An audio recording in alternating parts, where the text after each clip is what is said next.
Elle a lieu tous les 2 ans en principauté. Organisée par l'association d'Amor Psy, cette quatrième rencontre de la santé mentale a rassemblé des professionnels et de nombreux participants au Théâtre des Variétés ce mercredi en fin de journée.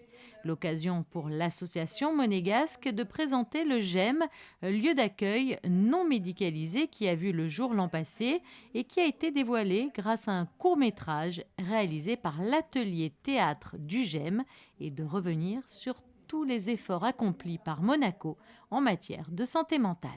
Alors cela fait bientôt 1 an que le GEM est ouvert. Il accueille à ce jour une vingtaine d'adhérents. Les activités sont de plus en plus nombreuses et variées, qu'elles soient animées par des bénévoles comme l'atelier musique et l'atelier théâtre qui fonctionnent très bien, ou même par des adhérents eux-mêmes qui animent des ateliers, ce qui est très valorisant pour eux. Et afin de répondre à la demande des adhérents, une nouvelle animatrice vient d'être recrutée et de ce fait, désormais, le GEM est ouvert 7 jours sur 7 de midi à 18h ainsi que le vendredi jusqu'à 21h. Cette association qui s'occupe justement des familles, des parents, des malades atteints de pathologies psychiatriques joue un rôle important.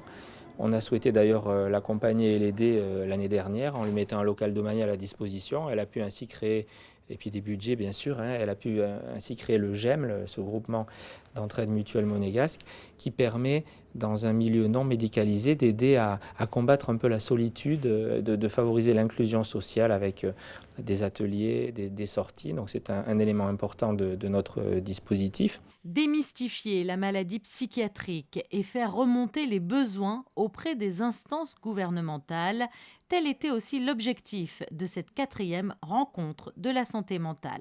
Il y a 2 ans, nous avons donné la parole aux patients. Cette année, nous avons pensé de leur parler de leur avenir.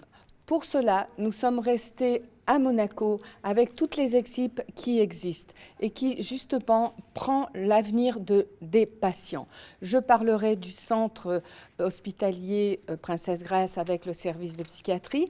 Je parlerai de l'UPPM, l'unité de psychologie et de psychiatrie médicale, la Roseraie, et je parlerai de la DICH, de la division de l'insertion sociale et du handicap de la direction de l'action sanitaire. 3 unités qui travaillent main dans la main et qui œuvrent chaque jour pour la même cause, offrir aux patients atteints de troubles psychiatriques un quotidien semblable au nôtre, leur faire entrevoir un bel avenir.